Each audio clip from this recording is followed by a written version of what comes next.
And good morning, Hoosier Nation, and welcome to another victorious edition of Hoosier Morning After. This is Hoosier Morning After Miami of Ohio. Last night, your Indiana Hoosiers go on to defeat Miami of Ohio 76-57, going 7-2 on the season. One of the final non-conference games of the season before we kick off the Big Ten schedule with Minnesota on next Tuesday, this coming Tuesday. Really an up and down game. Some good moments for IU allowed them to get out to an early 13-point lead. Then the story of the first half would turn into a bit of a roller coaster of a game, with Miami getting it down to 5 on an IU drought that was then surged back up by IU to 12.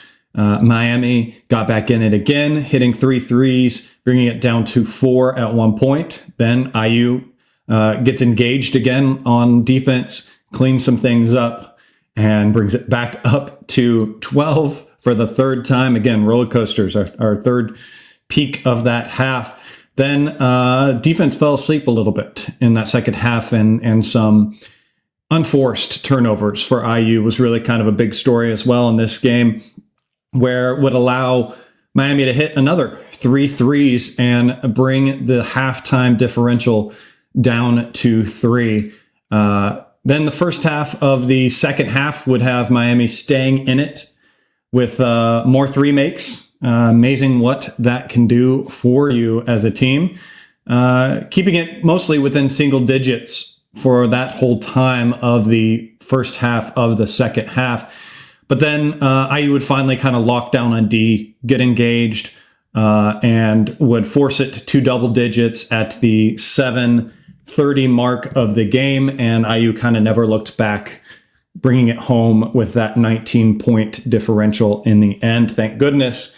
Thank you for being here with me. I'm your host, Chad Schwarzkopf. Martha is off coaching youth basketball today, so you'll have me driving us through, getting us through this game of ups and downs, this game of really a game that continues to show both extremes that we have with this team.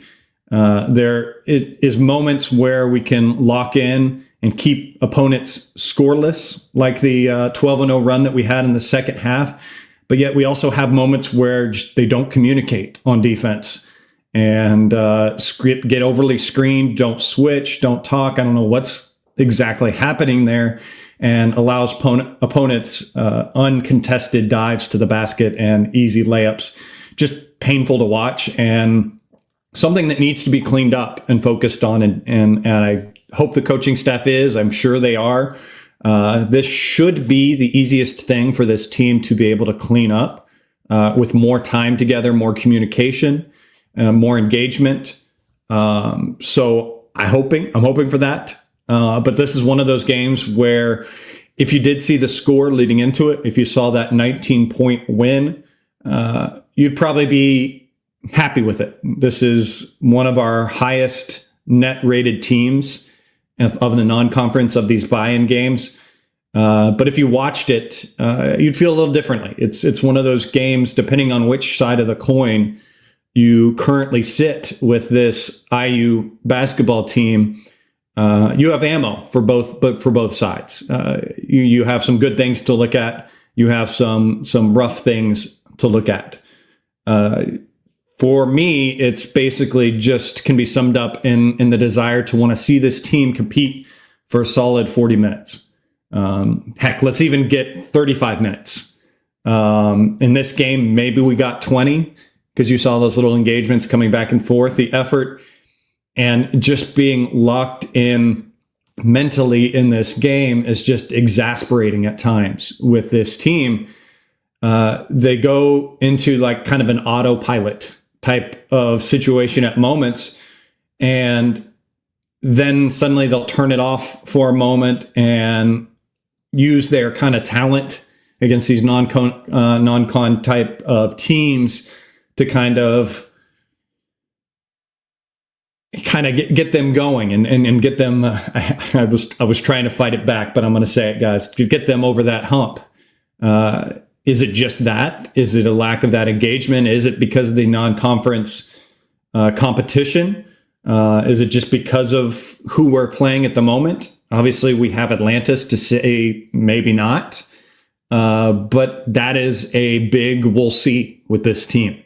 We'll see as we get into Big Ten. We'll see as we have more opponents that put us behind the 8 ball at home, on the road in the Big Ten.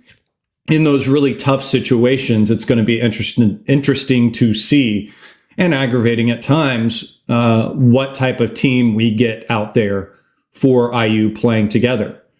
I also want to hit up and talk about a little bit of the kind of main topic that we had in last game's show, and really kind of was the narrative going in, was this IU team and the too big lineup.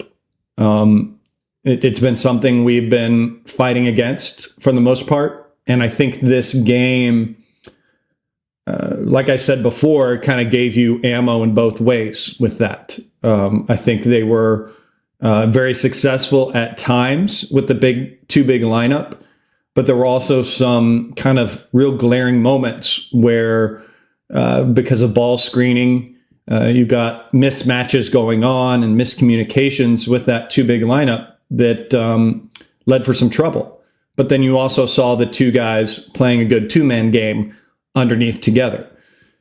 So I think where that puts us overall, not so much where we were sitting at the last game, where you want to completely scrap the too big lineup, or you want to completely put that aside and let's see less minutes of it. It's going to be more situational. And as we at least even discussed last game with the too big lineup, you're going to see it excel a lot more in the Big Ten. There are a lot more Big Ten teams that will go a little bit bigger. Michigan plays too big sometimes, plays a bigger lineup. But then you're going to have teams like Rutgers that play more of a 4-guard type of lineup with a little bit bigger forward playing underneath. So it's going to be very situational for IU as to what is working in the game. And I hope the coaches are able to make the proper reads in these games moving forward as to which lineup needs to be in there. I don't feel like, at least thinking about it now, that there were very many moments in this game where the subbing left me puzzled or questioned. We haven't really seen those moments in these last couple of games with the hockey switching lineups or those types of situations where we felt like the subbing was detrimental to the outcome of the game. I wouldn't claim that at all in this game. I didn't see that to my eyes in this game where the subbing did anything bad, or whether that too big lineup, except for a few moments, was something bad against IU. I will say the defense overall, the lack of engagement, like we were talking about, was negated some with Bball in there. Despite those screens and switching that gave him trouble, he was definitely a force underneath and did affect some of what Miami wanted to do, getting in there, especially in the second half, and that kind of scoreless drought that they went through. Their threes weren't going down. We were defending in the paint a lot more. And Bball had just a great game overall. He was the assist leader for this team, which is weird to say, with 6 assists, and really did a good job when Miami was doubling him. I really liked that as well. They were really crashing in on him when we tried to do that over-the-top pass to him, which scares the hell out of me sometimes, especially when we try to do it from the logo. We try those from a little too far. Teams then sag down on the wings. A lot of times double, triple teams were coming at him for that. But I will say when he was able to get it cleanly on the entry passes and a double or some sort of situation happened where he wasn't able to go up right away, or at least try to go up for a basket, he did have some fantastic awareness in this game to look up, face that double team, and find the open guy. find someone to pass out to. And that's obviously shown by those 6 assists, being the assist leader for this team.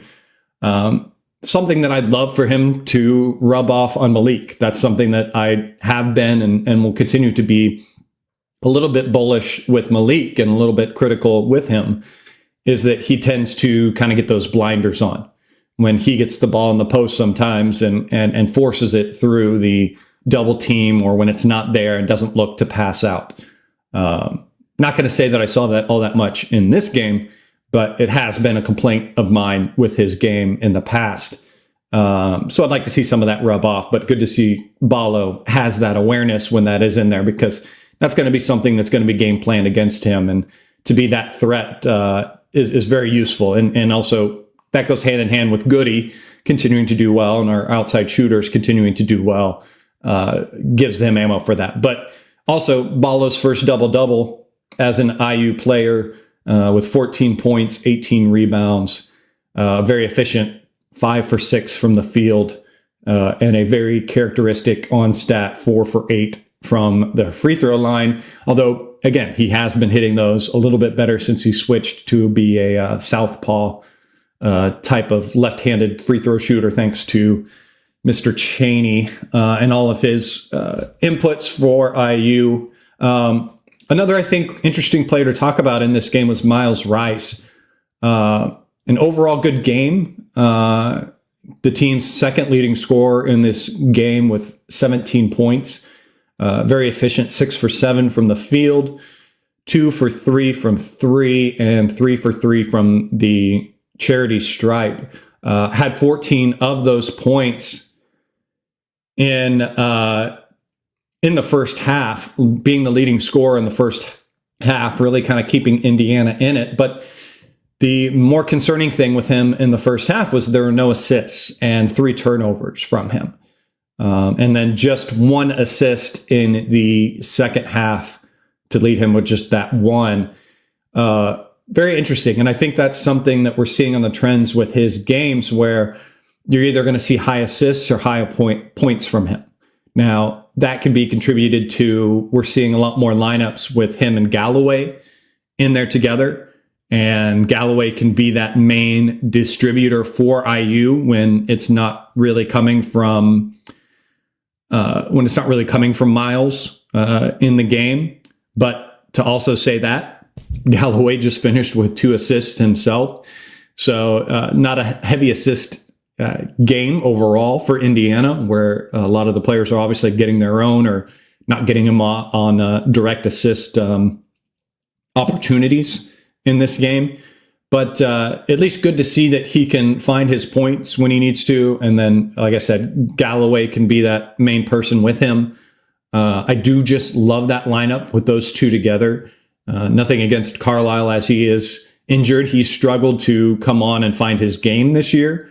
And will be interesting to see after he gets over this injury, how that offsets and delays that success for him, how he can climb back and get back into game shape or find that.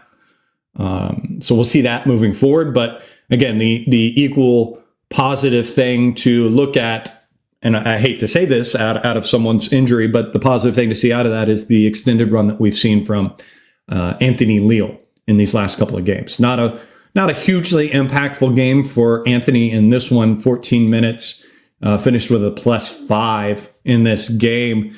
No points, didn't even attempt any basket, just 2 fouls. So it's a very, very lackadaisical stat line when you look at Anthony and everything. But I continue to think that he is still that. It's what he does on defense, what he is with that. Being that communicator and that leader when he's out there. And overall, I will say this year, Anthony, the issue has been in the past that he's been up against guys that have just been able to take him down and break him down on defense. And I've not seen that this year. I think his footwork on defense has gotten a lot better. And he's less of a worry in that sense when he is in there. So great to see the run that he continues to have. And I think he is detrimental to to IU having success. He's or detrimental, not detrimental. He's very much needed for IU's success and calming moments for IU and a good veteran basketball mind to get out there in the game for IU. Someone that's struggled recently, I will say Mackenzie has been a bit of a puzzle recently to me. It feels like it's a little bit mental on his end. He kind of struggled to get anything easy for him. Maybe that's maybe an argument where I want to see the team run a few more easy baskets for him to just let him get that rhythm. He just finished with 4 points in this game, 2 for 7 from the field. So he's taken a good amount, just not really hitting them. 0 for 3 from 3. 4 rebounds, though. Good to see him relatively engaged on the glass. 1 block, 2 turnovers, 3 assists from him. Second leader in assists in this game. And part of that could be that Miami saw in the scout that he's a possible leading scorer for IU, so they game planned against him a little bit to take him away, and that's going to happen.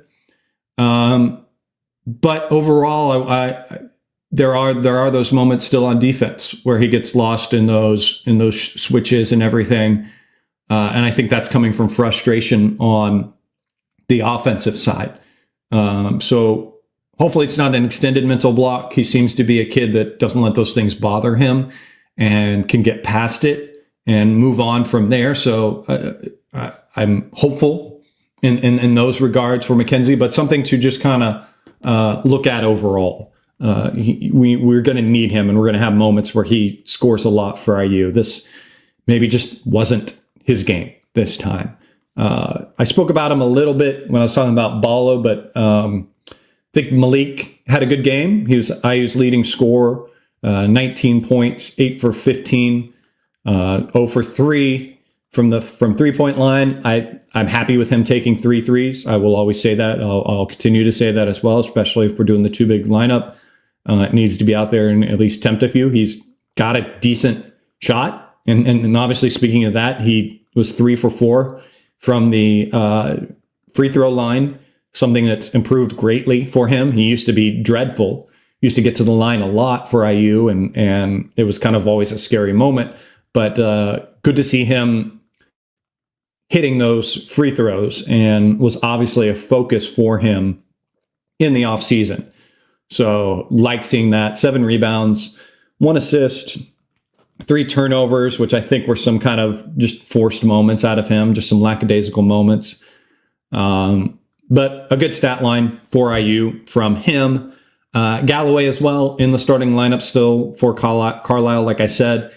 I don't know where I sit now. Honestly, if you rewind back to the shows earlier leading into the season and everything, I've always been a believer in needing Trey Galloway off the bench and wanting him off the bench. Obviously, right now he's getting that extended start because of Carlisle being out.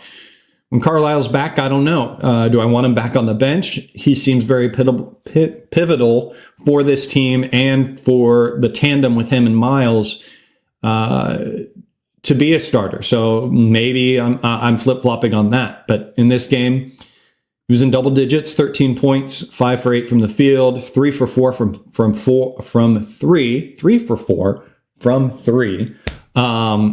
Got a lot of those sitting in the corner and being available in the dish out. So that was cool to see, and that's great to see those falling for him. He didn't get to the line, which I think kind of shows in this game when you see Galloway with 0 free throw attempts.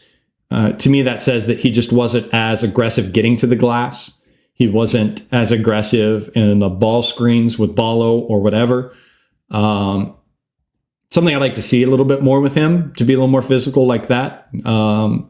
His effort was definitely there in this game, I will say. We had that one moment towards the end of the game where there was an empty, a loose ball, and he dove on the court, kind of holding his hip a little bit when he got up. But like to see him engaged like that. So that was a positive, at least to say, from his game.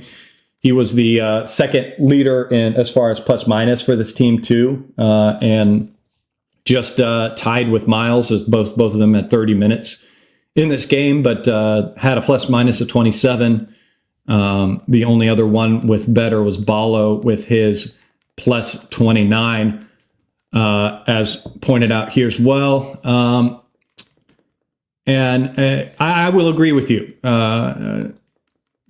Stein saying in the chat, I think Trey needs to shoot a lot more threes. He's back at 50% this season. Yeah, he does. He is one of those, and I think that's obviously the case for IU overall. We will state that IU needs to be taking more 3-point shots, and to be more specific with it, Trey is one of those that needs to do 1 or 2 additional threes a game. I think that's kind of the thing.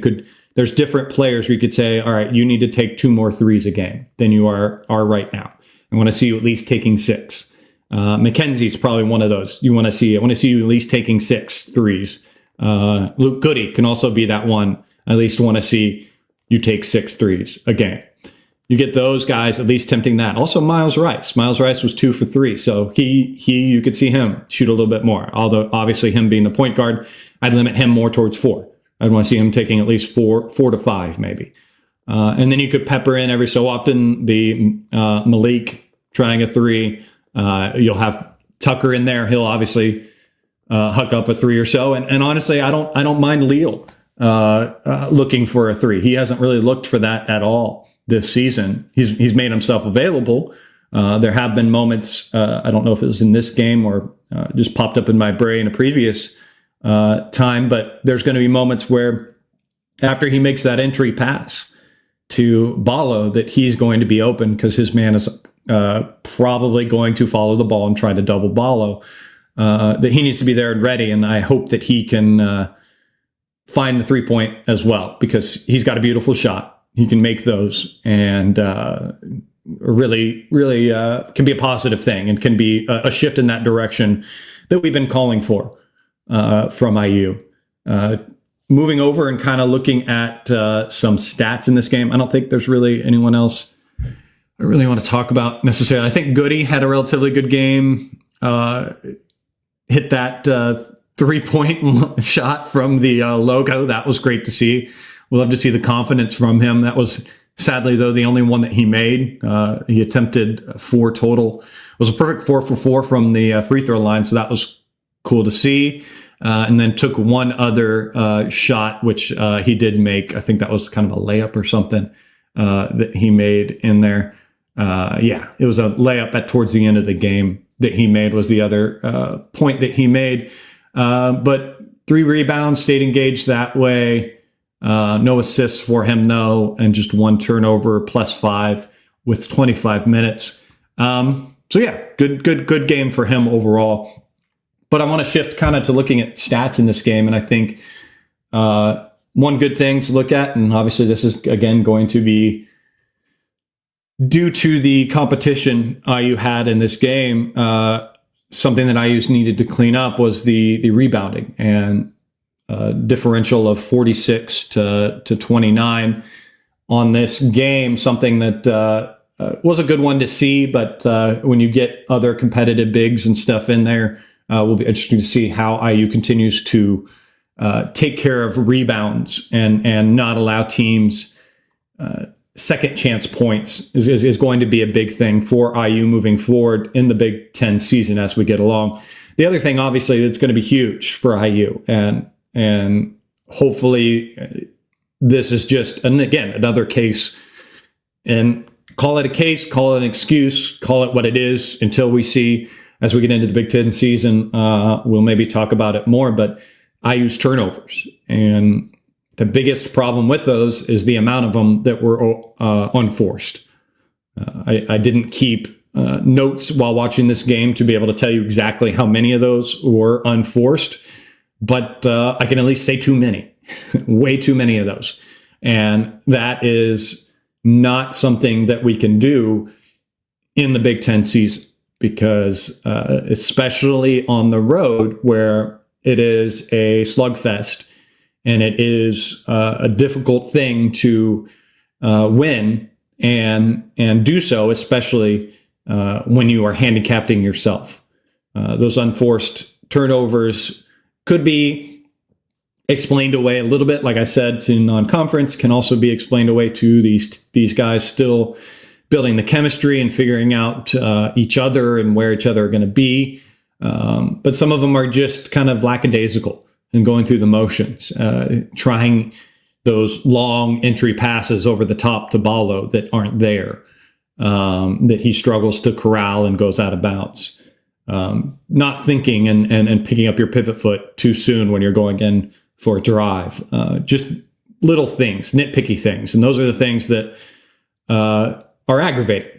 And thank you, Slimy Berries says in the chat, averaging 14 turnovers a game is a death sentence in the Big Ten play. And that is 100%. We want to see that on the high side leading to mostly 10, and obviously under, if we can, under double digits.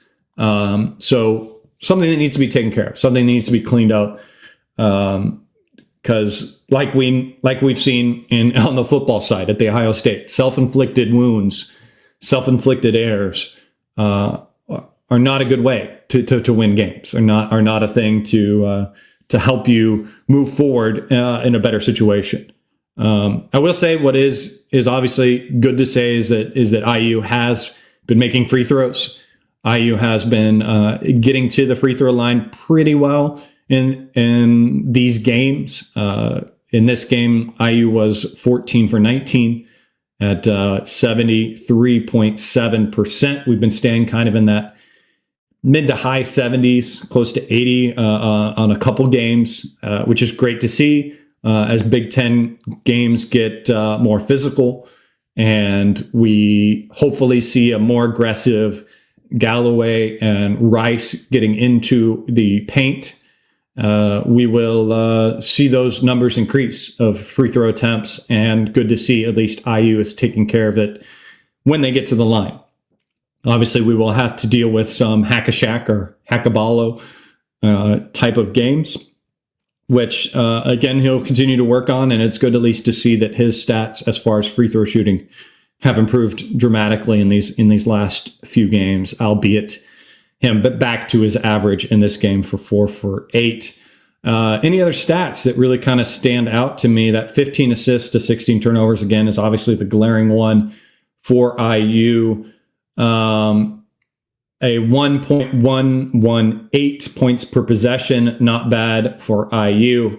Again, leading for pretty much the whole entire game, minus those few times that IU was allowing those three makes and errors on defense. One thing that's been good to see this year, I will say, as I look up and down the stat sheet, something that's been a thorn in the side in the past, I wouldn't say recent past, but past for IU, are missed bunnies, missed layups. IU's 14 for 21. I don't really feel like that's been as much of an issue for this team. That's kind of digging too deep, maybe, to look for things to kind of compare and contrast from past seasons and this season moving forward.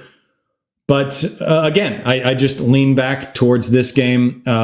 Was IU covering the spread, covering what they needed to, getting a game that's going to be good for IU's net.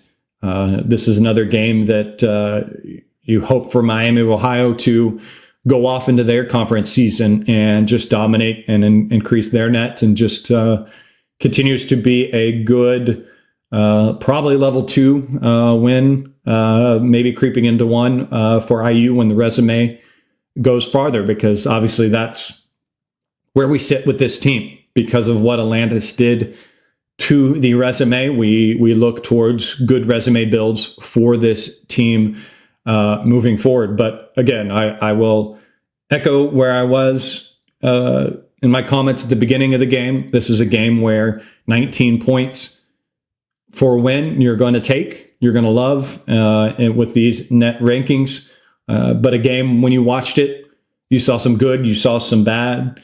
And you could come away kind of feeling either way, depending on which side of the coin you want to place this IU team, where your head is with this team. You've got it both ways. IU does open up their Big Ten play against Minnesota at IU. It's a 6:30 tip on Big Ten Network. Haven't really looked at Minnesota to see what they have done this year yet, but a little taste into the Big Ten early. See how things get going. Will be interesting to see in what IU does against this kind of competition and everything, easing into it, not playing one of the higher up teams, at least in the Big Ten to start.